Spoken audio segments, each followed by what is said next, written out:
sa buong mundo. Kasama ang two-time KBP Golden Dove Best Radio Newscaster, Weng de la Peña. Live mula sa RMN News Center, Manila. Ito ang KBP Golden Dove Best News Program. RMN News Nationwide. Ngayong umaga sa RMN News Nationwide, Pilipinas itinuturing na isang rising tiger ng World Bank.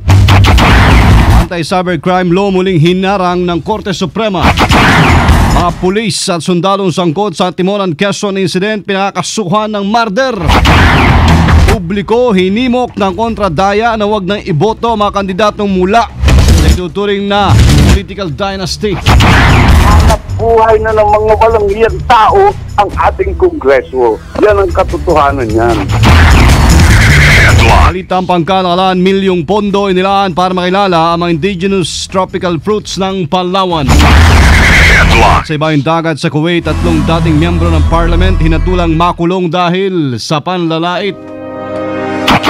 Buong bansa, isang boses ng balita. RMN News Nationwide. Ikaw ba ay tutungo ng Cagayan de Oro? For the best hotel accommodation, stay at the VIP Hotel because you are a VIP.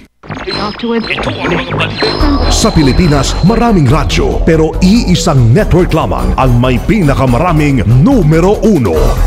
DYHP Cebu, number 1. DYRI Iloilo, number 1. DXDC Davao, number 1. DXRZ Zamboanga, number 1. DXCC Cagayan de Oro, number 1. DYHB Bacolod, number 1. Sa kasaysayan ng radyo sa ating bayan, sa iisang tahanan lamang nagmumula ang mga number 1. RMN, pinakamaraming nakikinig. RMN, pinakamaraming natutulungan. RMN, pinakamaraming advertisers. RMN, pinakamaraming number 1. Jensa, Iligan, Pagadian, Dipolo, Cotabato, pinakamaraming himpilan. Naga, Baguio, Dagupan, Viga, Lucena, Kawayan, Legazpi, Masbate, Ormo, Tugigaraw, Cotabato, Coronadal, Surigao, Dipolo, Malaybalay, Ozamis, Sorsogon, Butuan, Calibo, Rojas at Metro Manila. In history, it is written, number 1 is Tatak. RMN, ang pinakamalaking mga balita abot sa bawat Pilipino, saan man sa bansa. RMN News Nationwide. Buenos dias, Pilipinas. Umaga ho ng Miyerkules na ngayon, February 6, 2013. Ito ang numero 1 RMN News Nationwide. Ako si Weng de la Peña. Mabuhay Pilipinas, ako si Buddy Uberas. Tayo po ay live na live sa DXMY 730 RMN Cotabato, DCWT 540 RMN Baguio, DWRS 927 RMN Vigan at DWPR 1306 RMN Dagupan. Live international by www.rmnnews.com at WRMN New York, USA. Mga kasama, itinuturing na ho ngayon na isang rising tiger ang Pilipinas mula sa pagiging sick man of Asia noon. Ito ang naging pahayag ni World Bank Country Director Motoo Konishi sa Philippine Development Forum na dinaluhan din ni Pangulong Benigno Aquino III sa Davao City. Kabilang sa mga pinuri ni Konishi ang macroeconomic stability ng bansa, ang patuloy na paggandalaman ng kalagayang pisikal ng bansa at ang patuloy na laban kontra korupsyon kasabay ng pagtataguyod ng transparency sa gobyerno. Kasabay niyan, inilahad din ni Konishi ang 5 rekomendasyon ng mga stakeholder na kinabibilangan ng pagpapalago ng ekonomiya, human development at paglaban sa kahirapan, hustisya at kapayapaan, pagtugon sa climate change at maayos na pamamahala at paglaban sa korupsyon. Muling pinigil ng Korte Suprema ang pagpapatupad ng controversial na cybercrime law. Ito ay matapos sa magpalabas kahapon ng Supreme Court en banc ng extension ng Temporary Restraining Order laban sa Republic Act 10175 kung saan wala pong tsak na petsa kung hanggang kailan ang extension. Matatandaan kahapon din sana magtatapos ang 120-day TRO ng SC laban sa cybercrime law na ibinaba ng kataas-taasang hukuman noong 2012. Samantala, itinuturing naman isang welcome development sa mga petitioners sa naging hakbang ng mga maestrado ng Korte Suprema. Ayon kay Attorney Harry Roque, isa sa mga petitioner laban sa cybercrime law, sinabi nito na kanilang naunawaan ng mga maestrado na hindi agad makapagpapalabas ng desisyon kung tuluyan na nga ang ibabasura na sabing batas dahil kailangan muna na ito ang sapat na panahon. Ang cybercrime law hiniling na ibasura muli ng Kamara. Kasama natin sa balita, Conde Batak. RMN Report. Kasunod ng pagpapalawig ng Korte Suprema sa cybercrime law ay hiniling pa rin ng isang mababatas na ibasura ang nasabing batas. Nais ni Bayan Muna Party List Representative Nery Colmenares na ipawalang bisa ang batas upang makalika ang Kongreso ng batas na tutugon sa specific cybercrimes tulad ng child pornography sa internet nang walang naapakang karapatan. Iginit muli ni Colmenares na unconstitutional ang buong cybercrime law, kabilang ang cyber libel at walang dapat makulong sa pag-exercise sa kanilang malayang pagpapahayag. Bukod dito ay pinasalamatan din ng kongresista ang pagpapalawak sa TRO ng cybercrime law. Tinawag namang cyber warriors ni Kabataan Party List Representative Raymond Palatino ang mga nakipaglaban at tumutok ng gusto sa Korte Suprema para pigilan ang pagpapatupad ng naturang batas. Kasama mo sa Kamara para sa DZXL 558, Conde Batak, Tatak RMN. Radyo mo nationwide. Mga kasama, nirekomenda po ng National Bureau of Investigation sa Department of Justice na kasuhan na ng murder ang mga pulis at sundalong sangkot sa Timonan, Quezon incident kung saan 13 nasawi noong 6 ng Enero. Ito gusto na rin ang pagkakakompleto ng halos isang buwang investigasyon ng Bureau sa nasabing insidente na pinaunahan ni Police Superintendent Hansel Marantan. Ayon kay DOJ Secretary Laila De Lima, inaasahan na niya ang inilabas na rekomendasyon ng NBI lalo na't maging siya ay nakita na may nilabag nga mga pulis at sundalong nagsagawa ng checkpoint. Aminado naman ng NBI na wala pa silang nakikitang malinaw na motibo sa nangyaring pamaril sa Timonan kaya't natagalan silang matapos yung final report. Una rito kahapon, isinumite na ni De Lima ang 300 pahinang final report ng NBI kay Pangulong Noynoy Aquino. Ang report ng NBI sa Timonan incident inaasahan ni Pinoy ngayong araw. Sama natin sa balita, Deo de Guzman. Radyo mo RMN Report. Bukod sa inaasahang pagsusumite ni Transportation and Communications Secretary Jun Abaya ng planong pagsasalba ng USS Guardian sa Tubata Reef, ay inaasahan din ni Pangulong Noynoy Aquino ngayong araw na ito ang report ng National Bureau of Investigation kaugnay sa Timonan incident. Natapat naman na ngayong araw na ito din ang ika-isang buwan ng insidente kung saan 13 katawang namatay. Una na kasing sinabi ng Palasyo ng Malacanang na inaasahan nilang maisusumite ni Justice Secretary Laila De Lima ang report ng NBI sa nasabing incident ngayong linggo na ito. Una na rin pinatiyak ng Palasyo kay De Lima ang confidentiality ng naturang report bago ito dumating sa lamesa ni Pangulong Aquino. Kasama mo sa Palasyo ng Malacanang para sa DZXL 558, Deo de Guzman, Tatak RMN. Radyo mo nationwide. Hinimok ng krusada kontra political dynasty ang taong bayan na wag nang ihalal ang mga politikong nakaupo ngayon sa pwesto, partikular na sa Kongreso.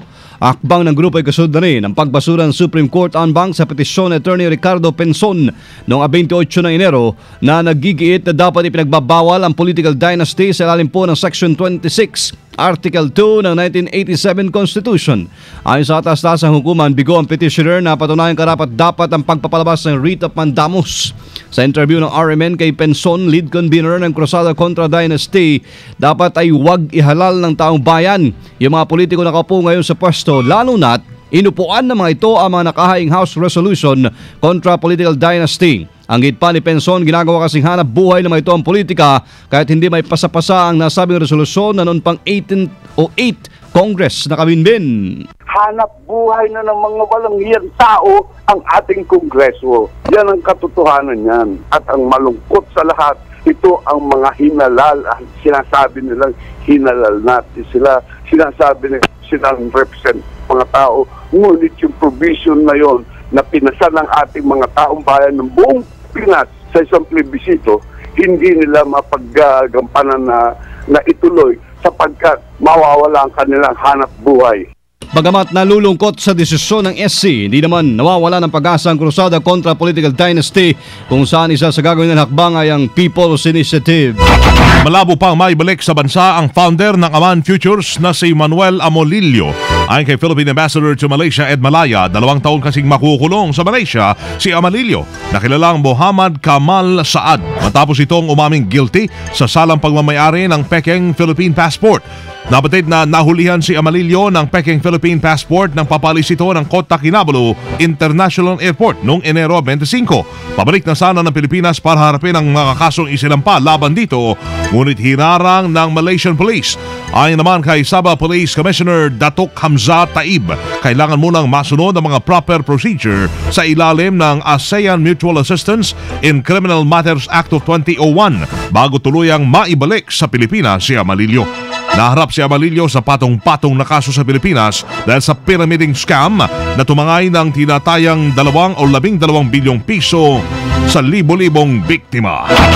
Mga petisyon kontra sa RH Law, bigo pa rin madesisyonan ng Korte Suprema. Kasama natin sa balita, Angel Ronquillo. RMN Report. Hindi pa rin napagdedesisyonan ng Korte Suprema kung magpapalabas ba sila ng Temporary Restraining Order o TRO kontra sa paghiran na isa pang controversial na batas, ang Reproductive Health Law. Sa halip nagpasya na lamang ang mga maestrado ng Supreme Court na pagsamasamahin ang lahat ng petisyong inihain laban sa RH Law. Yan ay batay na rin sa impormasyon na ipinabatid ng Public Information Office ng Korte Suprema. Sa huling ulit ang Korte Suprema, umaabot na sa 6 mga petisyong inihain kontra sa RH Law. Kabilang na nga dito ang inihain ng mag-asawang James at Lovely Animbong, Served Life Cagayan de Oro City, Task Force for Family and Life Visayas Incorporated at Alliance for the Family Foundation Philippines Incorporated. Iginigit ang mga petitioners na labag ang RH Law sa freedom of religion and expression. Kasama mo sa Korte Suprema, Angel Ronquillo, Tatak RMN. Radyo mo nationwide. Ang DFA tiniyak na babantayan ang salvage operation sa sumadsad na USS Guardian sa Tubata. Kasama natin sa Balita Live, Joyce Adra. RMN Report. Tiniyak ng Department of Foreign Affairs na masusi nilang imomonitor ang salvage operation sa sumadsad na USS Guardian. Ito ay bagamat wala pang definitong petsa kung kailan sisimulan ang operasyon. Tiniyak din ng DFA na regular ang kanilang ugnayan na sa US government hinggil sa salvage operation. Nangako rin ang nilang Amerika na makikipagtulungan ito sa investigasyon. Una nang isinumitin sa Philippine Coast Guard ang salvage plan para sa kaukulang pag-aproba at clearance. Kasama mo sa DFA, Joyce Adra, Tatak RMN. Radyo mo nationwide. RMN Nationwide Report. 4 ang patay mga kasama sa dengue sa loob ng isang buwan sa Zamboanga. Kasama natin sa Balita Live, Santos Cortez ng RMN Zamboanga. RMN Report. Naalarma ngayon ang lokal na pamahalaan ng Zamboanga sa patuloy na pagtaas ng kaso ng dengue dito sa lungsod. Ayon kay Zamboanga City Health Officer Dr. Rodel Agbulos, sa buwan lamang ng Enero umabot sa mahigit 200 mga Zamboangueños ang nagkaroon ng nasabing sakit. Sinabi ni Dr. Agbulos na sa mahigit 200 mga kaso, 4 dito ay binawian ng buhay, kaya panawagan ng City Health Officer sa mga Zamboangueños sa paigtingin pa ang kanilang paglilinis sa kanilang mga paligid upang tuluyang masugpong magkaroon ng ganitong sakit. Kaugnay dito, magsasagawa din ng noise barrage kontra dengue ang City Health Officer o City Health Office sa Zamboanga sa susunod na araw kung saan kanilang iikutin ang mga barangay dito sa lungsod na may mataas na kaso ng dengue. Kasama mo sa DXRC RMN Zamboanga, Santos Cortez, Tatak RMN. Radyo mo nationwide. Mission 2013. Boboto ako. Tampok ngayong araw na ito at ngayong umaga ang RMN Coronadal kasama natin para sa Mission 2013 si Canon Esteban ng RMN Coronadal. RMN Report. Plastado na ayon kay Attorney J. Heranda, Election Supervisor ng South Cotabato ang mga designated common poster areas matapos na aarangkada na sa February 12 ang campaign period para sa national candidates. Kasama na dito ang mga miyembro ng PNP at militar sa pagbabantay sa sino mang lalabag sa nasabing policy ng COMELEC, habang ayon kay Attorney Heranda na bawat election officer dito sa lalawigan ang maglalagay ng task force na magmamonitor sa violasyon ng mga kandidato sa kanilang paglagay ng campaign materials. Kaugnay nito nakatutok din ng ahensya sa pag-finalize na magiging technician sa PCOS machine sa May 2013 election para wala magiging problema pagdating sa araw ng eleksyon. Dagdag pa ni Atty. Herrada na aabot sa 300 mga technician ang isa sa ilalim sa training ng COMELEC. Kasama mo sa DXK RMN Coronadal, Karin Estabam, Tatak RMN. Mission 2013. Boboto ako. Medyo maganda-ganda ho yung ating panahon ngayong araw na ito, mga kasama. Asahan ho yung magandang panahon sa malaking parte ng Luzon. Ayon sa Pag-asa, kasamang way, maging maulap at posible maranas ng minsan pagambon pa rin dyan sa Kabigulan. Yun, at Silangang Kabisaya at Caraga Region at Davao. Yung Metro Manila, 23 to 32 degrees ang sentigrado. Mainit na. Sumikat po alas 6:23 ang araw kanina habang lulubog mamaya alas 5:56 ng hapon. RMN News Negosyo. Kasama naglaan ng 2 milyong pisong budget ang Bureau of Agricultural Research para makilala isa-isa ang mga indigenous tropical fruits ng Palawan. Ang pagtitsak po ni Bar Director Nicomedes Eliasar, mabubuhay sa merkado mga indigenous tropical fruits na nasabing lugar dahil na rin sa pagdagsa ng mga turista. Bukod dito, nakakadagdag attraction din sa Palawan ang Puerto Princesa Underground River bilang isa sa mga new 7 wonders of the world. Iminumungkahi pa ni Eliasar na ibenta sa merkado ang kanilang endemic fruits dahil sa taglay nitong nutritional value at lasa. Nabatid na 5 taon ding plinano ng bar ang pagsusulong dito, kakibat po ang Department of Agriculture. RMN News Abroad. Sa Kuwait, hinatulan na makulong ng 3 taon ng Kuwaiti Court ang 3 dating miyembro ng parlamentaryo matapos ang ginawa nilang panlalait kay Emir Sheikh Sabah Al-Ahmed Al-Jaber Al-Sabah. Bilang dito ay sina Falla Al-Sawag, Bader Al-Dahom at Khalid Al-Daho. Maliban sa kanila, may 300 pang nakakulong ngayon dahil sa pang-insulto sa emir, kung saan may tuturing itong krimen sa ilalim ng National Security Law. Sa kabila nito, nanindigan naman ang Kuwaiti Ministry of Information na dumaan sa tamang proseso o due process ang naging hatol sa mga nasasakdal. At mga kasama, live pa rin mula ho dito sa RMN News Center sa Makati City, Metro Manila, Philippines.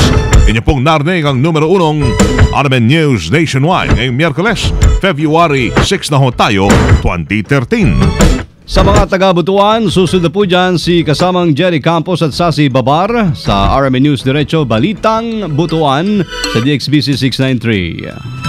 Kasama nyo sa serbisyo publiko, ako si Wang de la Peña. Ako si Buddy Oberas. Dito pa rin ho yan sa tahanan na may pinakamaraming number 1 sa 2013, pinakamaraming himpilan sa 2013. Ang RMN Radyo Mo Nationwide. 60 years na maasahang public service nationwide. Buong bansang isang boses ng balita. RMN News Live via satellite. RMN News Nationwide. Tatak alas 7:18 ng umaga. Tatak RMN. Hilig ng Pilipino ang kape, pero hindi lahat ng kape